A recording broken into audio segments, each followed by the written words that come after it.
हमारी खास पेशकश गुरु मंत्र में आप सभी का स्वागत है। मैं हूं सरगम पंच और आज हमारे साथ है देश के सबसे बड़े गुरु astro scientist GD Vashishtha ji. गुरुदेव, आपका बहुत बहुत स्वागत है हमारे साथ। खुशियां सदा सुखी रहो।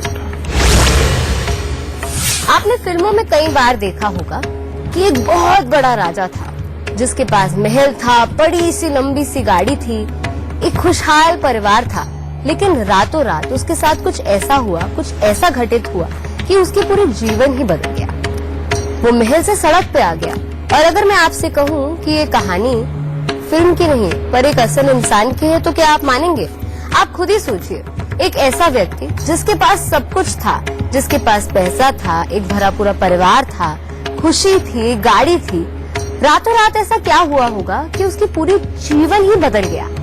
उसके पास जो व्यक्ति 1 रुपए भी खर्च करने से पहले नहीं सोचता था, आज वो रोटी भी गिनता है। तो चलिए मैं आपको ये बता दूं, ये कहानी एक ऐसे व्यक्ति की है जो आज हमारे इस कार्यक्रम का हिस्सा भी बने हैं। मैं सुरेश शर्मा जी को इस वक्त स्टेज पे बुलाना चाहूंगी।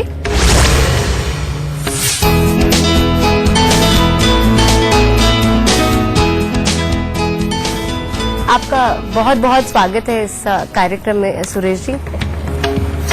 देखिए, मैं आपसे कहना चाहूंगी कि जब मैंने आपकी कहानी सुनी तो मतलब मैं अचंभित हो गई कि ऐसा क्या हुआ होगा। मेरे दिमाग ने सोचने पे मजबूर कर दिया मुझे कि आपके पास गाड़ी थी, आपके पास मकान था, आपका बिजनेस अच्छा चल रहा था, तो ऐसा क्या हुआ कि आपके पूरे जीवन बदल गया? असल में हम लोग शुरू से व्यापार में ही रहे हैं वैसे, लेकिन व्यापार जो है हम लोगों का जो फैमिली थी, बहुत अच्छा काम भी चल रहा था। जब मैं छोटा था मैं तब भी व्यापार पे जाता था, सब कुछ करता था, लेकिन वो भी व्यापार जो है हम लोगों का बिल्कुल तबाह हो गया। ऐसी जगह पे हम लोगों का काम था जहां से आज मतलब जो है करोड़ों रुपए का काम आता है, कनॉट प्लेस जैसी जगह से, वो भी हो गया। हम लोग बड़े हुए, हम लोगों ने फिर मेहनत करी। हमारे फादर जो थे, ठीक है, वो एक्सपायर हुए, कुछ भी हुए, लेकिन मैंने मेहनत करने के बाद अपना सब कुछ अर्जित करा दोबारा। मैंने अपना काम भी अच्छा करा। मेरे पास भौतिक वस्तुएं जिन्हें आज लग्जरीज बोलते हैं, मेरे पास सब चीजें थी। वो सब होने के बाद भी मेरे पास अपना हैंडलूम का भी काम था, सब कुछ अच्छा खासा चल रहा था। लेकिन पता नहीं अचानक क्या एकदम से परिवर्तन हुआ कि पिछले 8-10 सालों से जो है मैं बिल्कुल ऑन रोड हूँ। इस टाइम कुछ नहीं है आपके पास? कुछ नहीं है। मैं इवन जॉब में भी गया हूँ, अच्छी जॉब्स मिली, लेकिन उनमें स्टेबिलिटी कहीं नहीं थी। कहीं 6 महीने, कहीं साल भर, कभी कुछ प्रॉब्लम हो जाती थी। मतलब वहाँ मैं रह ही नहीं पाता था। अच्छा, मतलब व्यवसाय तो बंद हो गया है? व्यवसाय भी बंद हो गया, जॉब में भी स्टेबिलिटी नहीं आई कि जिस काम में मैं हाथ डाल दूं उस काम के अंदर मेरे को असफलता मिलती है मुझे। और उसके साथ साथ आप कह रहे हैं कि लग्जरी तो छोड़िए, जो बेसिक नीड्स है वो भी मतलब जो है आज मैं इतना कर्जे के अंदर हूँ, मैं आपको बता नहीं सकता। कैसे हुआ ये पूरी कहानी आप बताना चाहेंगे हमको? नहीं, ऐसा कुछ नहीं है कि मतलब आप आई डोंट नो प्रभु की क्या उसमें वो थी। ठीक है, मेरी मदर पीछे बीमार थी, उनको कैंसर पेशेंट थी जी। और उसके बाद कुछ मेरे पारिवारिक हालात भी ऐसे थे कि मेरे बेटे के साथ कुछ उसने चक्कर चल रहा था, उसके कारण मुझे कोर्ट जो है वो भी उस तरफ भी रुझान देखना पड़ा, उसका भी। तो मतलब जो भी मेरे पास जमा पूंजी थी सारी की सारी वो सब उस चीज में अर्जित होती चली। और व्यवसाय को भी बंद करना पड़ा। गुरुदेव, इस तरीके की कहानियां अक्सर सुनते हैं। आपसे भी एक बार बात हो रही थी तो आपने कहा कि ऐसा बहुत बार होता है, ग्रहों का ये कुछ होता है, ग्रह दशा होती है। पर आज जब मैं इनको जीते जी अपने सामने देख रही हूँ तो मुझे ऐसा लग रहा है कि ऐसा क्या होता होगा रातों रात, ऐसी क्या ग्रह चाल बदलती होगी कि व्यक्ति महल से सड़क पे आ जाए। मतलब मेरे को यकीन ही नहीं हो रहा है कि ऐसा कैसे हो सकता है एक व्यक्ति के साथ। बेटा, जो तुम्हारी जन्म कुंडली मुझे दी गई है 3363 का ये बात है, मैं इसे देख रहा था तो इसमें लिखा हुआ था कि हो सकता है तेरी 13 से 15 साल की उम्र के अंदर पहले हालात खराब हो जाएं, लेकिन तू 28 साल की उम्र में दोबारा धन अर्जित करेगा और खूब कमाएगा और वापस एक तरह का राजगद्दी पे बैठेगा। ठीक है, ये सारा योग तुम्हारी कुंडली के अंदर है। लेकिन उसके आगे जब मैं चला तो मुझे तुम्हारी कुंडली के अंदर नजर आया कि तुम्हारे पुत्र औलाद की तरफ से तुम्हें आर्थिक हानि हो, और जब भी मकान बनाओगे, रेनोवेशन करोगे, कोर्ट कचहरी या हॉस्पिटलों के धक्के खाने पड़ेंगे। और ये तीसरे घर का जब शनि जाग जाता है बेटा, इसका तो काम ही एक होता है, अपने अंदर गुस्से की मात्रा को बढ़ाना और अपने आप को अच्छा सक्षम समझना, लेकिन दूसरे को पूरा सक्षम नहीं समझना।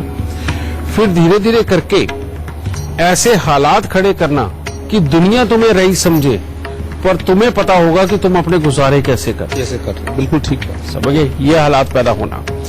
फिर उसके बाद में धीरे धीरे करते हुए जहां तुम्हारे पास से कोई दूध पानी चावल के दान का कोई उपाय हुआ, ये तुम्हें पूरी तरह से धराशायी कर देगा। हाँ गुरुजी, क्योंकि मैंने आपका एक लाइव प्रोग्राम देखा था, आपने उसमें भी ये बात मेरे को बताई थी, और वो प्रोग्राम देखने के बाद जो मेरे से कुंडली से रिलेटेड कुछ चीजें थी वो मैंने शुरू करी, तो उससे मेरे थोड़े से हालात मतलब सुधरे भी हैं। और ये तो आज भगवान ने मेरे को ऐसा मौका दे दिया कि मैं आपके सामने बैठा हूँ। बिल्कुल बेटा, और ये योग एक ऐसा योग है बेटा, जब भी मैं बहुत बार बोलता हूँ बेटा कि शनि की दृष्टि राहु पे अगर चले गई तो आपको अपनी लाइफ के अंदर हमेशा सचेत रहना है कि घर के अंदर अगर ईंट भी लगानी है ना, तो वो अपनी जन्म कुंडली के बारे में पूरा जानने के बाद ईंट लगानी है। अगर आपने अपनी समृद्धि के हालात को देखते हुए इस चीज का एहतियात नहीं बरता और ये शनि राहु का मेल आपकी कुंडली के अंदर है, तो ये बिल्कुल नहीं देखेगा कि आप कहां पे हो, फड़ाक दे बस नीचे फेंकेगा। और फिर मजे की बात देखो क्या है कि उधर के तो चलो आदमी ने खुद मेहनत कर दी, खुद उठा, खुद आगे बढ़ा, ये आज भी वही है, तब भी वही यही थे, यही दिमाग था, यही हिम्मत थी। लेकिन उधर ये भी योग आ गया कि औलाद की वजह से तकलीफें होंगी, तो यानी कोई ना कोई मैटर ऐसे चलेंगे कि जो औलाद के कारण फाइनेंशियली हालात भी खड़े हो जाए खराब और कोर्ट कचहरी भी हो जाए। तो बेटा उसके लिए भी कुछ हुआ क्या तुम्हारी लाइफ में? हाँ बिल्कुल हुआ है, बिल्कुल हुआ है गुरुजी। हाँ, तो ये चीज।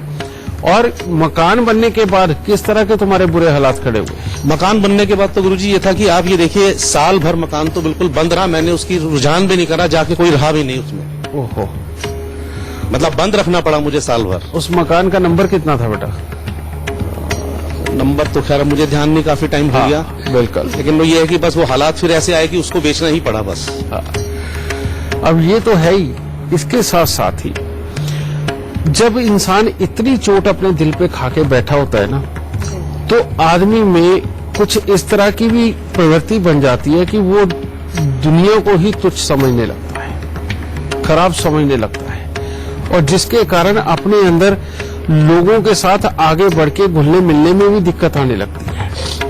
और उधर की ये तो प्रॉब्लमें होती ही होती हैं, साथ ही इंसान के अंदर अपनेपन में भी एक कड़वापन जन्म लेने लगता है, और जो एक तरह का आग के अंदर घी का काम और कर जाता है। और वहां से फिर लगातार खराबी के दौर वो चलते रहते हैं। और ये खराबी के दौर का जो असली समय शुरू हो गया था तुम्हारा बेटा 1999 में शुरू हो गया था।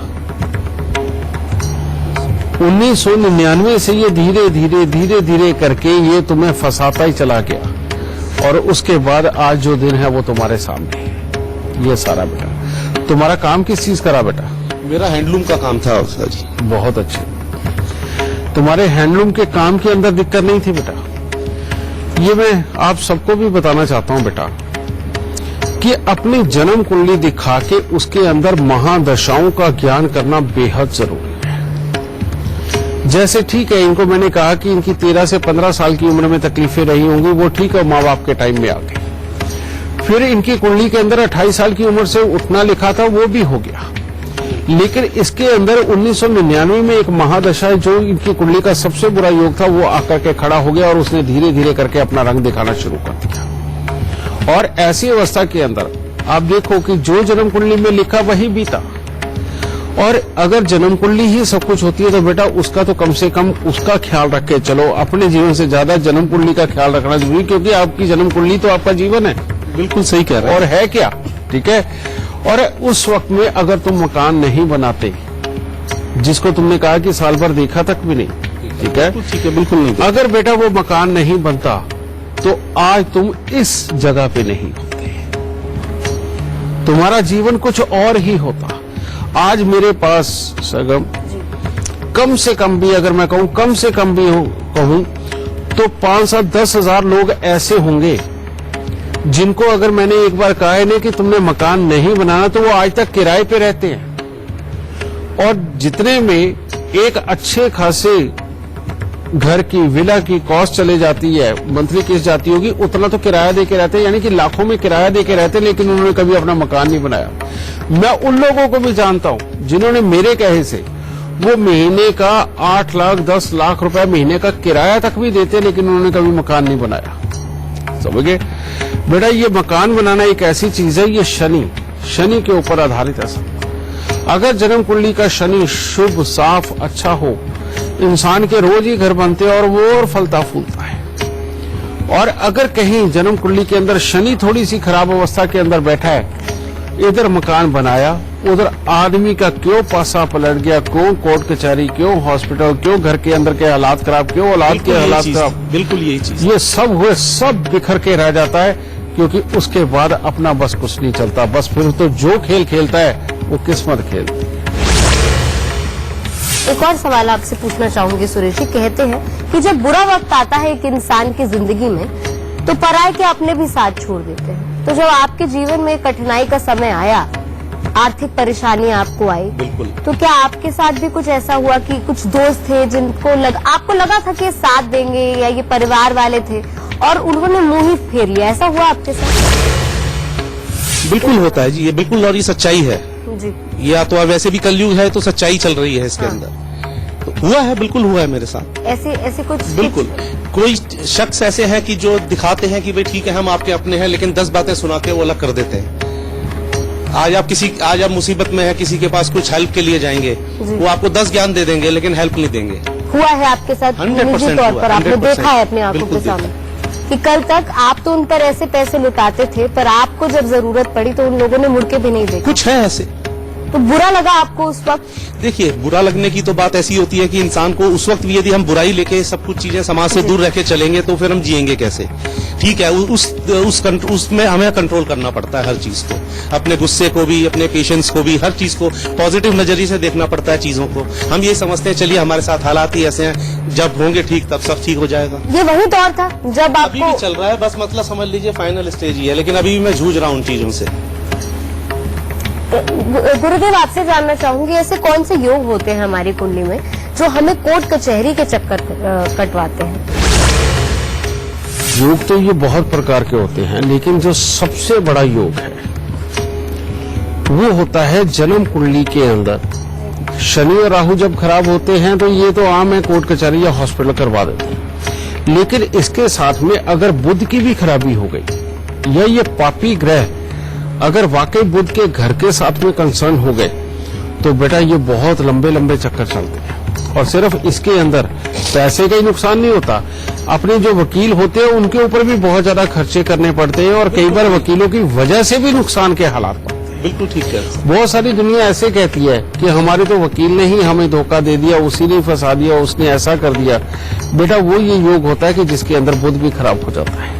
यही दशा मेरे साथ भी थी जी। मैं इसीलिए ये एग्जाम्पल दिया बेटा, ठीक है। लेकिन मजे की बात क्या है बेटा, तुम्हारी कुंडली इस तरह की है कि जिसको बहुत जल्दी बहुत अच्छा किया जा सकता है। बस गुरु जी, ये तो मैं आप ही की शरण में आया हूँ, मैं तो यही दशा मेरे साथ भी थी जी। मैं इसीलिए ये एग्जाम्पल दिया बेटा, ठीक है। लेकिन मजे की बात क्या है बेटा, तुम्हारी कुंडली इस तरह की है कि जिसको बहुत जल्दी बहुत अच्छा किया जा सकता है। बस गुरु जी, ये तो मैं आप ही की शरण में आया हूँ, मैं तो आज यहाँ से बिल्कुल कृतार्थ होके जाऊंगा, बस आप मेरे पे हाथ रख दीजिए। ऐसा ही होगा बेटा। और तुम्हारी कुंडली की खासियत ये है कि ये तुम्हारे थोड़े से किए हुए उपाय तुम्हें वापस उसी समृद्धि के ऊपर लेके जाएगा, औलाद का सुख बहुत अच्छा दोगा और तुम्हारा वापस राजयोग वापस आएगा। बस गुरु जी, समझे? बस शर्त इतनी है कि दोबारा भविष्य में समृद्धि के बाद जब भी मकान बनाना हो तो पहले एक बार मेरे पास आ जाना है। बिल्कुल बिल्कुल। क्योंकि उस वक्त के अगर गोचर के अंदर चल रहे उपाय, वर्षफल के अंदर चल रहे ग्रहों के हालात को नहीं देखा तो दोबारा चोट पड़ने का खतरा रहेगा। बिल्कुल ठीक है, बिल्कुल। तो बेटा अब सबसे पहला उपाय, अभी घर तुम्हारा अपना है या किराए का? नहीं, किराए का है जी। बिल्कुल ठीक है। अब तो अपना कुछ भी नहीं है। हाँ, तो सबसे पहला जो तुमने उपाय करना है, लोहे की एक डिब्बी लो, उसके अंदर बेटा 11 काली मिर्च और गाय का देसी घी ये डाल के उसका ढक्कन बंद करके वो 43 दिन लगातार मंदिर में चढ़ा। एक तो ये उपाय। और उसके बाद नियम बना लो कि हर बुधवार को थोड़े से कच्चे कोयले लेके तुम उन्हें जल प्रवाह करोगे। ये हर बुधवार करते चले जाना, इनको मत रोकना। ठीक है बेटा। और हर सोमवार को एक खाली मटका ढक्कन लगा के उसे जल प्रवाह कर दो और गले में पीला धागा पहले धारण करना है। और जिस दिन भी तुम सक्षम हो जाओ, सबसे पहले एक अच्छी खासी सोने की चेन जो कम से कम 2-2.5 तोले की हो, वो अपने गले में धारण कर लेना। उसके बाद जिंदगी में कभी मत उतारना। अब ये भी जो मैंने पहना था, ये भी मैंने आपसे सुन के ही पहना था। सोना जब तक तुम्हारे तन पे है, ये तुम्हें कभी जिंदगी के अंदर गिरने नहीं देगा। धन की आमद कम से कम बंद नहीं करे। बिल्कुल ठीक है। और जितनी बेटा कुत्तों की सेवा करोगे, जिस दिन भी तुम समृद्ध हो तो सबसे पहले कुत्ता पालना। लेकिन कुत्ता पालना एक रंग का, 2 रंग का कुत्ता ना हो। एक रंग का कुत्ता तुम्हें बहुत सूट करेगा और जिंदगी में तरक्की देगा। और अब फाइनल बात, अगर बेटा तुम अपने घर में अपने बुजुर्गों का श्राद्ध करते रहे और हर अमावस पे, जो वो अमावस आती है पितृपक्ष की, वो अलग चीज है, उसमें तो श्राद्ध करना ही करना है। हर महीने की अमावस को एक खीर बना करके मंदिर में देते रहो अपने पितरों के नाम की। ठीक। लेकिन वैसे दूध और पानी का दान करना तुम्हारे लिए जहर के बराबर है। किसी आम सार्वजनिक जगह पर तुम दूध पानी का दान नहीं कर सकते, कोई प्याऊ नहीं लगवा सकते। इस बात का खास ध्यान रखना। और बेटा इतने से उपाय तुम्हें वापस वहां ले जाकर के खड़ा कर देंगे जहां से तुम गिरे। और उसके आगे की तरक्की तब आगे तय कर लेंगे। पहले वहां पर पहुंचना ही हमारा मकसद है। ठीक है। तुम्हारे बच्चे तुम्हें हमेशा सुख दे, उनकी वजह से तुम्हारे जीवन के अंदर कभी कोई तकलीफ ना आए। उनको बस एक ही काम पे लगाओ कि बेटा हर मंगलवार को जाके हनुमान जी को सिंदूर का चोला चढ़ाए। बिल्कुल ठीक। और सिंदूर के चोले में होता क्या है? हनुमान जी वाला सिंदूर, चमेली का तेल, ज्यादा बात है चांदी का वर्क एक ले। हाँ जी, हाँ, बिल्कुल। वो वहां लगा सकते हो। अपने बच्चों के हाथ से ये वाला उपाय तुम साथ में करवाते रहना। ठीक है बेटा अगली बार जब तुम मिलोगे मुझसे, और मिलेंगे हम साल बाद, नहीं बिल्कुल मिलेंगे। अगली बार जब मिलोगे तुम स्वयं कहोगे कि हालात किस तरह से ऐसे पलट गए और किस तरह से सब कुछ अच्छा हो गया। तुम्हें भी पता नहीं चलेगा। बस आदमी तो बहाव, ये जिंदगी एक नदी है बेटा, और इसके अंदर होता ही, आप यही कह सकते हो कि जब बुरा वक्त आता है तो इसमें खारा पानी आ गया, गंदा पानी आ गया और तकलीफ सह रहेगा। और कब ये बहते बहते ये साफ पानी के अंदर पहुंच गया और जिंदगी स्वर्ग बन गई, ये पता भी नहीं चलता। बिल्कुल ठीक है। लेकिन इतना कह देता हूं बेटा कि ये उपाय करके देख। परमात्मा ने चाहा साल के बाद तुम आकर के स्वयं कहोगे कि गुरुजी मैंने भी ये चमत्कार देखा है कि जिंदगी के अंदर भगवान के देने के रंग न्यारे हैं, वो किसी भी रूप में अलग तरह से दे जाता है। माफ कीजिएगा कि मैं बार बार आपको उसी समय में लेकर जा रही हूँ जो कठिनाई का समय था आपके जीवन में, पर मैं समझने की कोशिश कर रही हूँ। जब आपके साथ ऐसा हुआ, जब ये आर्थिक रूप से आप कमजोर हो, तो आपके मन में ऐसा कुछ आया कि देखिए इतना बड़ा मकान है आज इस व्यक्ति के पास, कल मेरे पास इससे भी बड़ा था। आपके मन में दुख होता है थोड़ा सा? दुख तो होता है, बट मेरे को भगवान ने एक ऐसी शक्ति मेरे को दी थी जिसके साथ उन्होंने मेरी शादी करी थी। वो शक्ति मेरे साथ थी, उन्होंने मुझे हिम्मत। आपकी पत्नी बहुत सपोर्ट करते हैं, आपको कहती है रात को अगर आप परेशान होते हैं, मुझे लगता है एक व्यक्ति ने जितना भी मजबूत और स्ट्रॉन्ग विल्ड क्यों ना हो, उसके जीवन में कभी तो एक ऐसा समय आता है जब वो टूट जाता है। नहीं, उसने मुझे टूटने नहीं दिया। आज भी वो जॉब कर रही है आपके लिए। उन्होंने कहा कि कोई बात नहीं, मैं घर का ख्याल रखूंगी, तुम चिंता मत करो, तुम जितना तुमसे होता है। ऐसा हुआ आपके साथ? बिल्कुल बिल्कुल। अब बेटा तुमने ये बात शुरू करी जी।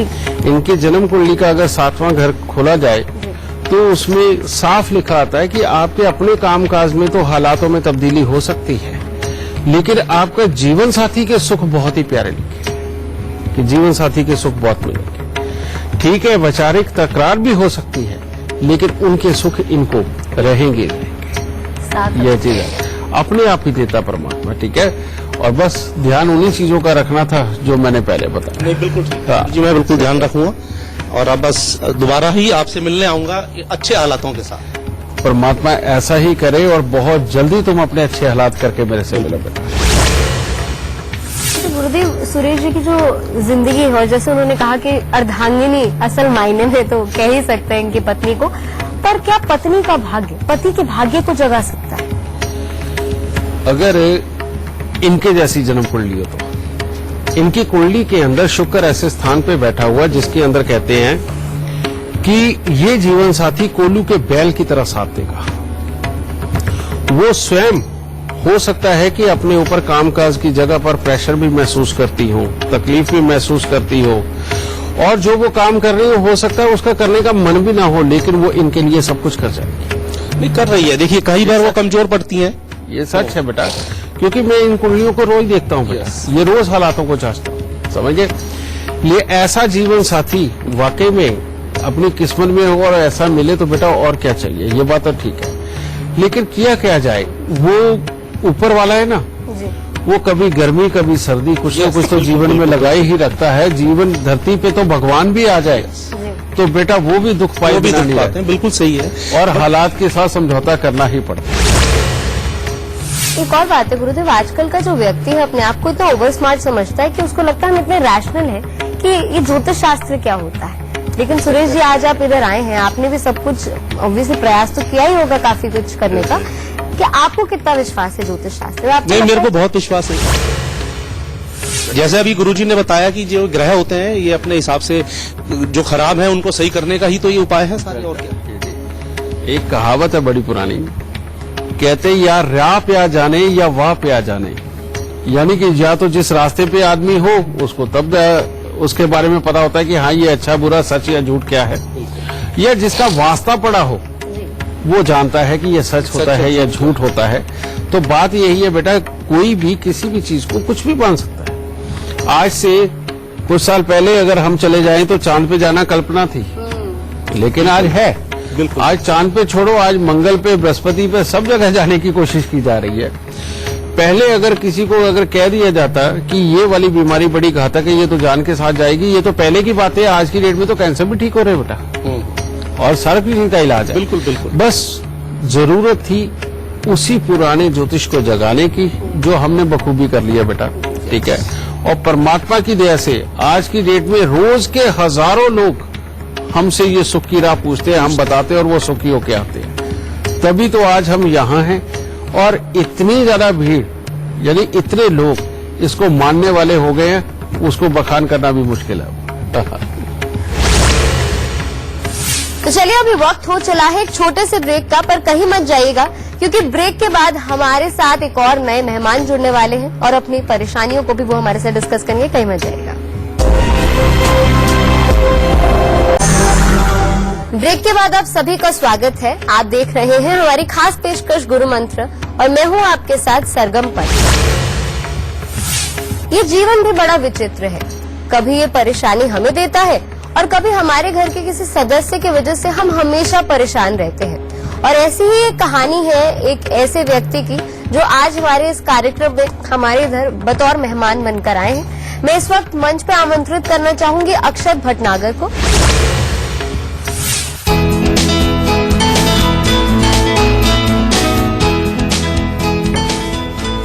अक्षत दिल्ली के रहने वाले हैं, 22 साल के हैं और गुरुदेव कहते हैं कि हमारा शो हर दिन देखते हैं और आज उन्हें सौभाग्य प्राप्त हुआ है कि वो यहाँ पे आए। और अक्षत बहुत बहुत आपका स्वागत है हमारे इस कार्यक्रम में। अच्छा, आपकी जो मैंने कहानी पढ़ी है उसे पढ़कर एक बात तो साफ है कि आप अपने लिए परेशान नहीं हैं, पर अपने छोटे भाई के लिए बड़े परेशान रहते हैं और परेशानी का कारण ही आपके छोटे भाई हैं। भाई से बनती नहीं है, नोक-झोंक होती है और जो भाई है उसका व्यवहार कुछ इस तरीके का कि पूरे परिवार को समस्याओं का सामना करना पड़ रहा है गुरुदेव आपसे। लेकिन अक्षत, इससे पहले गुरुदेव से हम समस्याओं का हल मांगे, मुझे लगता है समस्या को समझना बहुत ज्यादा जरूरी है। किस दौर से गुजर रहे हैं? क्या भाई की ये जो व्यवहारिक समस्या है वो पूरे परिवार को दुख दे रहा है? क्या है पूरी कहानी? पूरी कहानी ये है जी, ब्रदर है, थोड़ा एग्रेसिव है। छोटा भाई है? बड़े भाई है। अच्छा, आपके बड़े भाई? हाँ जी, वो एग्रेसिव है, थोड़े एग्रेसिव हो जाते हैं। वो कोई मदर फादर कोई चीज बोलते हैं या कुछ काम के लिए बोलते हैं तो वो एग्रेसिव हो जाते हैं, कुछ काम करते ही नहीं। घर वालों ने बोला कि पूजा पाठ करना शुरू करो तो वो भी उन्होंने करना बंद कर दिया। वो पहले जाते थे, पूजा पाठ करते थे, उन्होंने पूजा पाठ करना भी बंद कर दिया। अच्छा। मैं जाता हूँ मंदिर, मैं कोई प्रसाद बोलता हूँ प्रसाद ले लो तो वो प्रसाद भी नहीं लेते, तो कहते नहीं मैं नहीं मानता ये चीजें, ये नहीं मानता। तो उसी के लिए पूरे घर वाले, पूरा परिवार परेशान है। पूरा परिवार ही परेशान? हाँ जी। और आपके कैसे संबंध है उनके साथ? आपकी बात सुनते हैं? लड़ाई होती है मेरी। हाँ जी। आपने बताया कि ड्रिंक भी करते हैं वो? ड्रिंक करते हैं। पीने की समस्या है? पीने की इतनी नहीं है, बट नॉन वेजिटेरियन ज्यादा है। नॉनवेज ज़्यादा लेते हैं, इवन होते हैं जैसे ट्यूजडेज थर्सडेज, तो इसलिए मैं उसको बोलता हूँ अवॉइड करेगा, बट वो नहीं मानता। वो किसी की नहीं सुनता, सिर्फ अपने दिल की सिर्फ अपने करता है। दिल की वो जिद्दी बहुत है, बहुत। गुस्सा आता है। घर में कमाने वाले कितने लोग हैं अक्सर, फादर मदर एंड भाई। सब उसके बावजूद भी जो भाई है वो उसको कोई मतलब घर से लेना देना नहीं है। नहीं, वो घर से बस कोई फर्क अपनी नीड्स पूरी करना, अपनी एंजॉयमेंट करना, दैट्स इट। वो क्या कर रहे हैं अभी इस वक्त? जॉब कर रहे हैं, जॉब कर रहे हैं। पर जॉब में ठीक नहीं कमाते। नहीं। वहाँ पे भी ऐसा है कि एक जॉब छोड़ी दूसरी जॉब, इस तरीके की भी वो उनकी स्विच कोई- नहीं कर रहे जॉब, एक ही जॉब पे हैं अभी तक। सैलरी इतनी मतलब कि अकॉर्डिंग टू क्वालिफिकेशन के हिसाब से नहीं कर पा रहे थे। अच्छा अक्षय, आप बहुत छोटे हैं, 22 साल के हैं, यहाँ पे आए हाँ हैं, जी। तो आपकी माता पिता से बात हुई होगी, क्या कहा उन्होंने? उन्होंने कहा कि अक्षय जा रहे हो, ये परेशानी पूरे घर की है, तुम्हारी नहीं है, ऐसा कुछ हुआ? क्या बोला माता? बस यही कहा था कि आप जाओ, थोड़ा भाई का चलो सोल्यूशन निकले, हम सब परेशान हैं इसके लिए। तो क्योंकि एक्चुअली मैं गुरुजी को मैं देखता हूँ, गुरुजी के शोज देखता हूँ मैं, तो मदर ने कहा था मुझे, मैं तो बहुत लकी हूँ कि मेरे आज गुरुजी के सामने बैठने का मौका मिला है। तो उन्होंने यही कहा था आप जा रहे हैं तो जाइए, बाकी क्लियर करिए क्या है बात, ये क्यों नहीं सुनते, कुछ उपाय है कुछ। अच्छा बेटा, मैं बताता हूँ बेटा, तुम्हारे भाई की ये डेट ऑफ बर्थ टाइम मुझे दिया गया है। अब अगर जिस चीज से हम देखते हैं कि इंसान की मानसिकता कैसी होगी, इसका कर्म क्या होगा, वो होता है लगन। तो हम लगन में देखते हैं इसके अंदर क्या लिखा हुआ आ रहा है। इसके अंदर आया कि आपने अपने मन की मंशाएं चुपके से पूरी करेंगे। आप दिखावे में चाहे सबको खर्चीले लगे, मगर अंदर से छोटी छोटी कंजूसियां करेंगे। देखिए, दूसरा है कि आप बहादुर तो होंगे, परंतु आप बेमतलब इधर उधर भटकना शुरू कर देंगे और अपने काम की वजह से या अपने शौक की वजह से या फिर जिद में आकर के ऐसे ही ऐसे काम करते रहेंगे जिनसे आपके लिए नुकसान और बदनामी के हालात पैदा होते रहेंगे। और कुछ न कुछ पैसे के लेन देन को भी लेकर के कोई ना कोई समस्याएं झेलनी पड़ सकती है और बदनामी के योग भी खड़े हो सकते हैं। अब ऐसी अवस्था के अंदर जो भी काम ये जिद करके करेगा बेटा, वो खराब होगा। और ये योग ऐसा है, कहते हैं कि अगर जिद करके दौड़ लगाई जाए तो टांग टूट जाएगी। जिद करके योगा करो, उल्टा पेट खराब हो जाएगा, समझिए। और इसके अंदर यही मामला खराब है। और जबकि इस इंसान में काबिलियतों की कोई कमी नहीं है। इसका लगन का सूर्य इसे पूरा कॉन्फिडेंस देता है। इसका बृहस्पति इसको लिखाई पढ़ाई देता है। बुध धन भाव का बैठा हुआ, ऐसा बैठा हुआ है बेटा कि जो कहता है कि व्यापारिक बुद्धि, सोच समझ की, कॉमन सेंस सब कुछ बहुत अच्छी देगा। लेकिन बेटा यहां पर केतु की दृष्टि मंगल पे और राहु 12वें स्थान पर, ये एक योग ऐसा बन गया जो कि अब ये जो इसके ऊपर बृहस्पति की महादशा भी चल रही है उसे टोटली खराब कर गया। और वो है 5 दिसंबर 2014 से ये दशा चली खराब। इससे पहले से ही वैसे तो ये खराब चलता आ रहा है। और यहाँ के बाद में ये जितना तुम्हारे घर में बंद घड़ियां, खोटे सिक्के, खराब इलेक्ट्रॉनिक सामान होंगे, उतनी ही तकलीफ पाओगे। तुम्हारे घर की छत के ऊपर जितना कबाड़ रखा होगा, उतनी ही तकलीफें इसको और बढ़ती चली जाएगी। और जितना ये नॉनवेज लेगा, उतनी ही ये राहु और दिमाग पे चढ़ता चला जाएगा। इसमें बहुत खराब किया। इसको सबसे पहले बेटा उपाय से हटाने की कोशिश करो, क्योंकि जब उपाय होगा और इसमें जब नरमी आएगी, तब इसको समझाने से बहुत जल्दी पिक कर जाएगा। क्योंकि कुंडली अच्छी है, जो चाहती है कि इसको सुख मिले, जो चाहती है कि घर वालों के साथ व्यवहार अच्छे हो।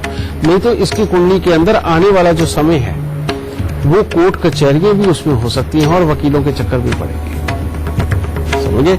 ये योग लिखा बेटा, इसीलिए इसके ये उपाय करने बहुत जरूरी है। और एक बात और, इसका मंगल शुक्र का मेल इस तरह का बैठा हुआ है जो पहले लव मैरिज की तरफ लेकर के जाता है और बाद में उसी के हाथ से दुख दिलवा करके बाद में प्रॉब्लम में फंसा देता है। क्या ऐसा कुछ है इसके? हाँ जी गुरुजी, इसका था अभी लव मैरिज का था इसका। हाँ। तो चल रहा था इसका 3-4 साल से था इसका। तो फिर घर वाले से बात हुई, घर वाले से मिलवाया। तो फिर जब घर वालों ने उनको देखा तो उन्होंने तो मना कर दिया घर वालों ने कि नहीं हो सकती। ठीक है। हाँ जी, थोड़ी कास्ट की प्रॉब्लम थी तो इसलिए उन्होंने मना कर दिया था।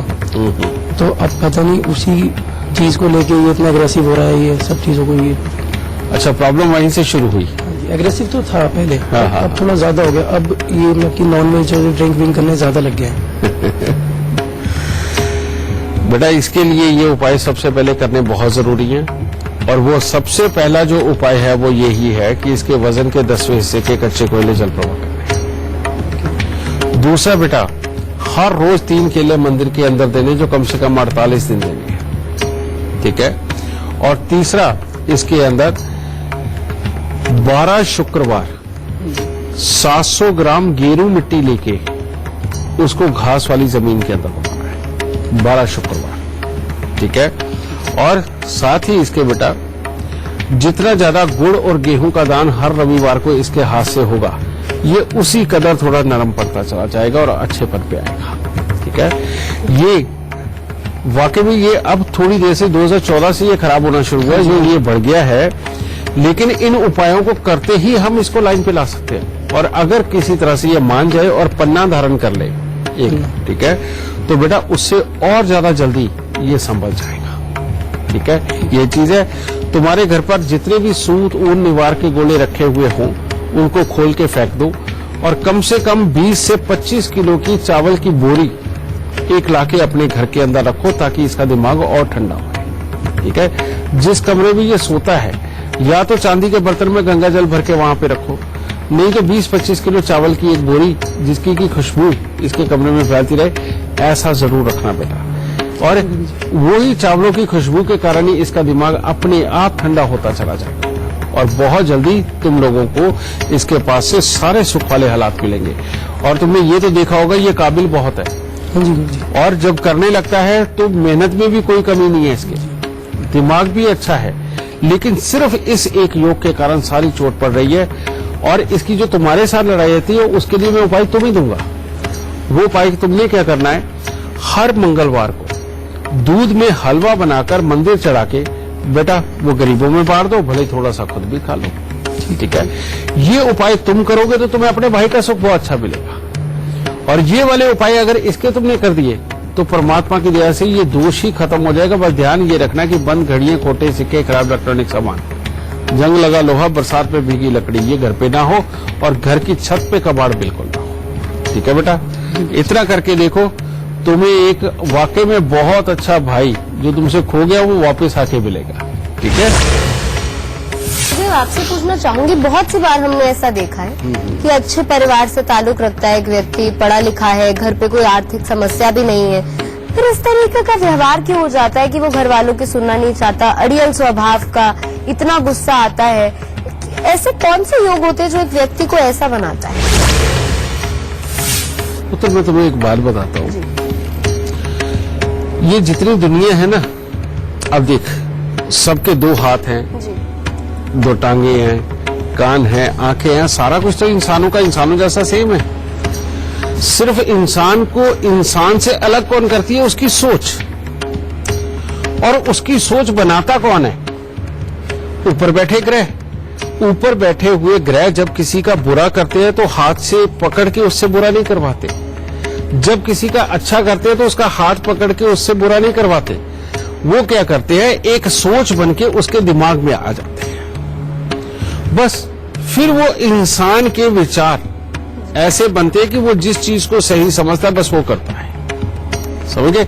उसके विचार ने ठान लिया कि नहीं ये गलत है तो वो गलत कहेगा उसे, और उसके विचार ने उसे कह दिया कि ये जो तू कर रहा है वो ठीक है तो वो ठीक ही रहेगा। तो इंसान अपनी मानसिकता खुद बना के अपने असूल खुद बनाता है, अपने कर्म को वहीं से जन्म देता है, और वहीं से फिर सारे दौर शुरू होते हैं। अच्छे हालात आने हो तो अच्छी मानसिकता आ जाती है, माफ करने की प्रवृत्ति आ जाती है, और जल्दी जल्दी सबको अपना बना करके सबसे जल्दी से जल्दी फायदा उठा के जीवन को और आसान कर लेता है।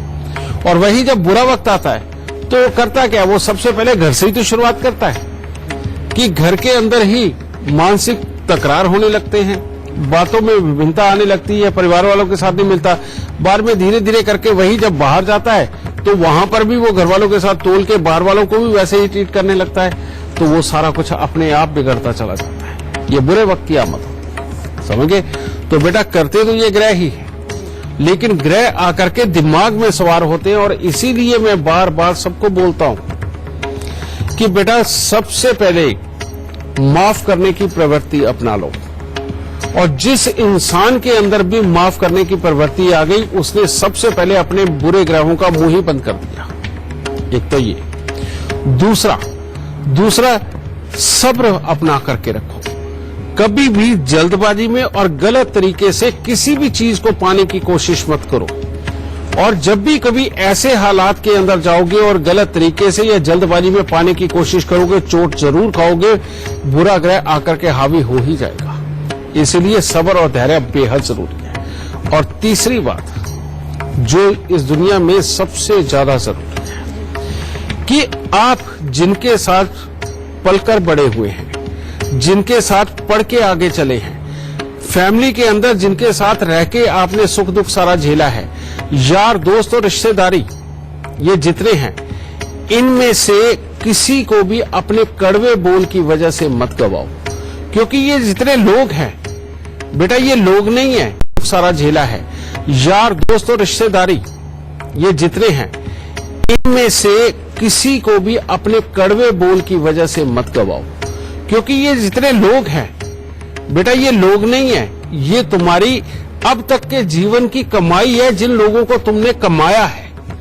इनमें से अगर एक के साथ भी लड़ाई होती है और वो तुम्हारे जीवन से दूर जाता है, तो वो जो तुम्हें सुख दे सकता था, वो जो तुम्हें सलाह दे सकता था, वो जो तुम्हारे कर्म के अंदर भागीदार बन सकता था, वो सारा हिस्सा तुमने काट के फेंक दिया अपना। समझ गए?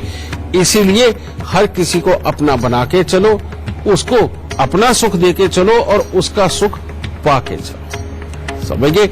ये जिंदगी का सबसे बड़ा मूल मंत्र है, जिसके कारण जिंदगी के अंदर कभी भी बुरे दिनों की आमद नहीं आती। और इंसान के बुरे दिन की शुरुआत कहां से होती है? वो होती है अपने ही दिमाग से। जब इंसान अपने आप को बड़ा मानता है, जब इंसान दूसरों को समझाता रहता है कि ऐसे नहीं ऐसे, तुम ऐसे नहीं ऐसे, तुम ऐसे नहीं ऐसे, समझिए, समझ लो जो समझा रहा है उसका बुरा वक्त है, क्योंकि उसके अंदर माफ करने की प्रवृत्ति नहीं है। कभी कभार समझाना जायज है, वो अच्छे ग्रह की निशानी है। रोज समझाने लग जो हर किसी को, वो बुरे ग्रह की निशानी है। और अगर आपको भी अपने घर के अंदर रोज बच्चों को और बीवी को भी समझाने की अगर आदत है ना, तो बेटा इस पे कंट्रोल कर लो। इसको भी महीने का एक दिन बना लो कि महीने में एक ही दिन समझाऊंगा, बस वैसे करूंगा। तो बेटा ये जो चीजों को तुम अपना लेते हो अगर, तो जिंदगी में से अपने आप बुरे दिन चले जाएंगे और अच्छे दिन आ जाएंगे। अक्षत, आपके दिल में कोई और सवाल तो नहीं जो रह गया हो? मुझे लग रहा है कि कुछ पूछना था। गुरुजी एक सवाल था, ये जो आपने उपाय बोले हैं, अगर वो भाई ना करे या मदद कर ले या तो मैं कर लूं तो कर सकते हैं? बेटा खून के उपाय खून नहीं कर सकता तो और कौन करेगा? ठीक है, बस यही। तुम्हारे भाई के उपाय तुम्हारी मदर कर ले, पिता कर ले, तुम कर लो, कोई फर्क नहीं पड़ता। ये बिल्कुल तुम कर सकते हो बेटा। ठीक है, ये चीज है। और इन उपायों को करो और जल्दी से सुखों के दिनों को लेके आओ। बात करता हूँ, ठीक है? गुरुदेव, मुझे लगता है इस कार्यक्रम के जरिए और खासतौर पे इस एपिसोड के जरिए न सिर्फ अक्षत को मुझे लगता है मदद मिलेगी, बट जो तमाम दर्शक आज का कार्यक्रम देख रहे हैं वो भी आपको आज तहे दिल से शुक्रिया अदा करना चाहते होंगे। हमारी तरफ से भी आपका बहुत बहुत शुक्रिया लोगों का मार्गदर्शन करने के लिए। माता रानी सबको सुखी रखे, खुशियां बख्शे। जैसे गुरुदेव हमेशा कहते हैं कि हमारी इस मुट्ठी में हमारी किस्मत होती है और ये हम पर निर्भर करता है। तो या तो हम अपनी किस्मत पे रोएं या फिर अपनी किस्मत खुद बनाएं। तो चलिए इन्हीं पंक्तियों के साथ हमारा आज का कार्यक्रम यही समाप्त होता है, लेकिन कल हम एक बार फिर से हाजिर होंगे एक नए विषय के साथ और एक नए मेहमान के साथ। तब तक के लिए दीजिए इजाजत। नमस्कार।